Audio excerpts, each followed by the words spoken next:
Formula x plus a x plus b அந்த formula method apply பண்றது கொஞ்சம் கஷ்டமா இருக்கும். கரெக்ட்டுங்களா? அப்ப எஸ் சார். xங்கிற டேர்ம் கண்டுபிடிக்கிறதுக்காக ஃபார்முலா மெத்தட் அப்ளை பண்ணோம். ஒரு x ஓட கோஎஃபிஷியன்ட் ஈக்குவல். அதனால வந்து நம்ம என்ன பண்ணோம்? ஈஸியா ஃபார்முலா மெத்தட் அப்ளை பண்ணிட்டோம். என்னாச்சு? x2 plus a plus b x plus ab ன்னு வந்தது. இது ஈஸி. இப்போ நம்மளுக்கு கஷ்டமான ஐடியா கொடுத்துட்டா ax plus b cx plus d அப்படிங்கிற ஒரு ஐடியா கொடுத்துட்டோம். இப்போ நம்மளுக்கு என்ன ஒர்க்குன்னா இங்க வெறும் xங்கிற டேர்ம் கண்டுபிடிச்சா போதும். பட் இங்க என்ன ஆச்சு அப்படின்னா x ஸ்கொயர்டுங்கிற டேர்மும் கண்டுபிடிக்கணும். அப்ப என்ன ஆச்சுன்னா x ஸ்கொயர்டுக்கு ஒரு கோஎஃபிஷியன்ட் வரும் அண்ட் ஆல்சோ x-க்கு ஒரு கோஎஃபிஷியன்ட் வரும். பிளஸ் கான்ஸ்டன்ட் டைம் எது இருந்தாலும் நம்மளுக்கு பிரச்சனை கிடையாது. No problem. அப்ப இப்ப ரெண்டு ஒர்க் நடக்கணும். ப்ரீவியஸ் செட் ப்ராப்ளத்துக்கு ஒரே ஒரு ஒர்க் தான். இப்ப ரெண்டு ஒர்க். அப்ப காம்பினேஷன் பண்ணும்போது x ஸ்கொயர்டோட கோஎஃபிஷியன்ட் என்ன? x ஓட கோஎஃபிஷியன்ட் என்ன? அதை நம்ம செக் பண்ணிட்டு தான் போடணும். சரிங்களா? Yes sir. அப்ப x ஸ்கொயர்டோட கோஎஃபிஷியன்ட் இது என்னவா இருக்கும்? மல்டிப்ளை பண்ணி சொல்லுங்க பார்க்கலாம். x ஸ்கொயர்டோட கோஎஃபிஷியன்ட் இந்த ஃபார்முலாக்கு என்னவா இருக்கும்? இதையும் பண்ணனும்னா என்ன கிடைக்குமா? AC-யா? அப்ப AC வருமா? அரணி புரியுதா? நான் கிளியரா எக்ஸ்பிளைன் பண்ணட்டா? புரியுதா? நான் கிளியரா எக்ஸ்பிளைன் பண்றேன்.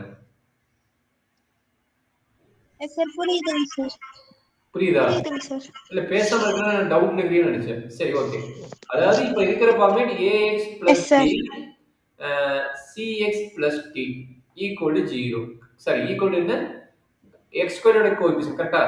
x ஸ்கொயரோட கோஎஃபிஷியன்ட் plus c x ஓட கோஎஃபிஷியன்ட் கரெக்ட்டா? plus x ஓட கோஎஃபிஷியன்ட் plus கான்ஸ்டன்ட் டைம். சரிங்களா? நமக்கு கான்ஸ்டன்ட் டைம் பத்தி பிரச்சனையே கிடையாது. இப்போ நமக்கு என்ன வேணும்? x ஸ்கொயரோட கோஎஃபிஷியன்ட் என்னவா இருக்கணும்? x ஓட கோஎஃபிஷியன்ட் என்னவா இருக்கணும் செக் பண்ணிட்டு இது காம்பினேஷன் பண்ணும்போது செக் பண்ணிட்டு ரெண்டு ஈக்குவலா இருக்கணும் பார்க்கணும். சரியாமா? அப்ப நமக்கு என்ன பண்ண போறோம்? இதனோட ஃபார்முலா என்னன்னு நம்ம டெரைவ் பண்ண போறோம். இப்போ என்ன வரைக்கும் இதனோட ஃபார்முலா என்ன டெரைவ் பண்ணிட்டா இந்த மாதிரி டைப் ஆஃப் ப்ராடக்ட் நம்ம ஈஸியா போடலாம். சரியாமா? ஸ்டார்ட் பண்ணலாமா? இது ரெண்டையும் மல்டிப்ளை பண்ணுங்க. இது ரெண்டையும் மல்டிப்ளை பண்ணா acx ஸ்கொயர். அப்ப இது x ஸ்கொயரோட கோஎஃபிஷியன்ட் கரெக்ட்டா? adx yes sir. adயா? adx plus bcx bcx yes sir. Constant time என்ன வருது? கான்ஸ்டன்ட் டைம் என்ன வரும்? dd only bd மட்டும் தானே? ஆமாங்க சார். அவ்வளவுதான். அப்ப இதுக்கு என்ன பண்ணணும்? இப்ப ஃபார்முலா உங்களுக்கு தெரிஞ்சிச்சு. AD plus BC என்ன வேல்யூ பார்க்கணும், AC என்ன வேல்யூ பார்க்கணும். பாத்தறலாமா இந்த ப்ராப்ளத்துக்கு? அப்ப நம்ம நான் வச்சுக்கிற இந்த ஃபார்முலா பெரிய ஃபார்முலா வந்து நான் வச்சுக்கணும். அப்ப இது ஈஸியா இருக்கு இந்த மாதிரி டைப் ஆஃப் ப்ராப்ளத்துக்கு. சரிங்களா? புரிஞ்சதா ரவி? எஸ் சார், புரிஞ்சுதுங்க சார். Super, very good. அப்ப இது கண்டுபிடிங்க. இது நம்ம ஈஸி. அவனே டைரக்டா கொடுத்துறாங்க பாருங்க. இங்க 6 ன்னு கொடுத்துட்டான். அப்ப இது ரெண்டையும் மல்டிப்ளை பண்ண தேவையில்ல. 2 × 3 6 தான். Yes sir. 2 × 3 6. அப்ப மேக்ஸिमम இவங்க ரெண்டு பேரும் தான் காம்பினேஷன் வருவாங்க. ஏன்னா இது கோஎஃபிஷியன்ட் 1. அப்ப இது ரெண்டையும் மல்டிப்ளை பண்ணா 6 வரும். அப்ப 6 × 1 6. அப்ப என்னாச்சு? இவனையும் மல்டிப்ளை பண்ணா போதும். அடுத்து இவனையும் மல்டிப்ளை பண்ணா போதும். கரெக்ட்டாமா? Yes sir. Super, very good. அப்ப செக் பண்ணி மல்டிப்ளை பண்றாங்கன்னு. மல்டிப்ளை பண்ண போற என்ன கிடைக்கும்? 2x - 3 × 3x - 2. அப்ப வந்துட்டு a ஓட வேல்யூ வந்துட்டு 2, c ஓட வேல்யூ 3. AC யா? வந்துட்டு 6. 2 × 3 6 square. 6x square. Very good. 6x square. Plus 2 4 -4 -d இல்ல. -4 b × c. அப்போ -3 × 2. 3 2s are 6 -6 into x plus 3 2s are 6. Minus into minus plus, அப்ப பிளஸ் 6. கரெக்ட்டுங்களா? Yes sir. அதே மாதிரி இங்க போட்டீங்கன்னா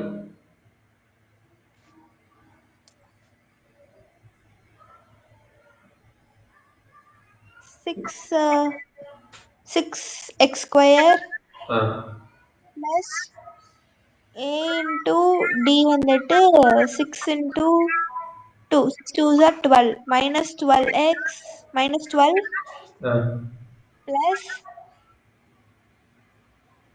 B into C. Minus 1 into 1. Minus 1 into x. B into C கரெக்ட்டுங்களா? Yes, sir. Minus 1 into x plus 2.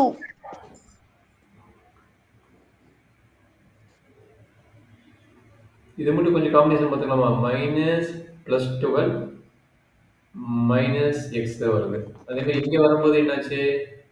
எக்ஸுக்கு மட்டும் என்னமோ தப்பாக வர மாதிரி இருக்குது. கொஞ்சம் பார்க்குறாங்க. ஏன்னா இங்கே என்ன வருது? மைனஸ் 13x வருதா? அப்போ 2 into 2 4. இங்கே ஒரு 9 வருது. Yes, நம்ம sir. 9 6 போட்டுக்கிற பாரு. சொன்னது நீ 6 சொல்லிடுது 9 வருது பாரு. 3 into 3 9 தானே? Yes, sir. இந்த இடத்துல மிஸ்டேக் ஆகிருக்கு. ஆமாங்க சார். 6ன்னு சொல்லி 6 தானே சொன்னேன். ஆமாங்க சார், நான் 6 தாங்க சார் சொன்னேன். அது கொஞ்சம் மாற்றிக்கிட்டேன். இது 9 வருது. அப்போ காம்பினேஷன் கரெக்டாக யூஸ் பாருங்க. அப்போ என்னது? 6x square minus 13x plus 6. இங்கே வரும்போது 6x square minus 13x plus 2. கரெக்டாக எடுக்குங்க? Yes sir. அப்போ y ஈக்குவல் என்ன எடுப்பீங்க? 6x square minus 13x. கரெக்டுங்களா? Yes sir. அப்போ நம்மளுக்கு கிடைக்கக்கூடிய equation y plus 6 y plus 6 into y minus y plus 2. ஆமா, minus 5 equal to 0. minus 5 இருக்குது, minus 5. minus 5 equal to 0. Solve பண்ணிடுறாங்க. நான் 2 டிஸ் இருக்குது. சால்வ் பண்ணிட்டு சால்வ் பண்ணிடுங்க. y square plus 2 3s are 6 2s are 12 into plus the a plus b 8y plus 2 வந்துட்டு 8 into y. Yes sir. Plus 6 2s are 12 minus 5 equal to 0. Y square plus 8y minus 7 plus 7 equal to 0. அப்ப 7 into 1 ना? Yes sir. 7 into 1. அப்ப y equal to minus 7 1. y equal to minus 1. comma minus 1. அப்ப இங்க என்ன கிடைக்குது? y ஓட value 6x square minus 13x minus 13x plus 7 equal to 0. 6x square minus 13x plus 1 equal to 0. Formula method apply பண்ணி போட முடிஞ்சா போடுற, இல்ல டைரக்டா போட முடியுமா? 42 கரெக்ட்டா? 42 13 என்னச்சு பாசிபிள் இருக்குமா? minus 13 7 into 6 7 into 6 டைரக்டா வருது பாருங்க. 7 into 6 சார் ரெண்டுமே மைனஸ் சைன் கரெக்ட்டுங்களா? ரெண்டுமே minus sign. minus 7 minus 6 divided by 6. அப்போ 6x minus 7 into x minus 1 equal to 0. x is equal to 7 by 6. x is equal to 1. இதுக்கு முடிஞ்சது. அப்ப இதுக்கு என்ன கிடைக்கும்? 6 minus 13 பாசிபிள் இருக்குமா? பாசிபிள் இல்லைன்னு நினைக்கிறேன். 6னா பாசிபிள் இல்லைங்க. அதை விட பெருசா போகுதுல. 13 2 into 3 அவ்வளவுதான். இது ஃபார்முலா மெத்தட் போட்டுறேன் நான். Yes sir. ஃபார்முலா மெத்தட் போடு. ஏன்னா 6 13 ரொம்ப பெருசா இருக்கும்.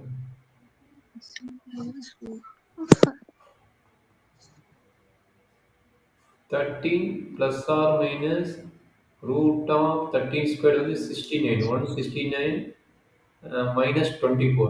6 into 1 24 minus 24 divided by 2 into 0.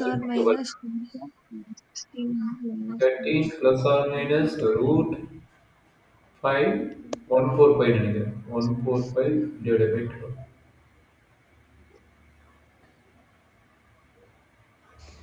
Sum.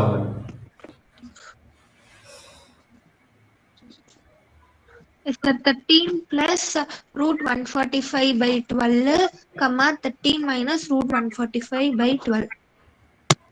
Okay, அவ்வளவு முடிஞ்சிருச்சா? Yes sir. அதே மாதிரி இந்த இதை போட முடியுமா?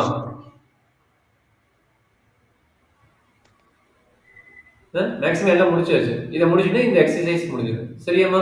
நாளைக்கு ஈவினிங் வரும்போது அந்த ப்ரீவியஸ் எக்ஸசைஸ்ல ஃபோர்த் ப்ராப்ளம் கரெக்டுங்களா? 3.3ல ஃபோர்த் ப்ராப்ளமும் எக்ஸசைஸ் 3.4ல எத்தனை ப்ராப்ளம்? ரெண்டாவது ப்ராப்ளம். இது ரெண்டு தான் உனக்கு ப்ரீ டைம் அடுத்த கிளாஸ் எப்பயும் சொல்லு, அப்போ வந்து நம்ம வந்து இதை கம்ப்ளீட் பண்ணிட்டு வர மாதிரி பார்த்துக்கலாம். சரியாம்மா? Yes sir. நாளைக்கு வச்சுக்கலாங்க சார். நாளைக்கு ஈவினிங் வச்சுக்கலாமா? Yes sir.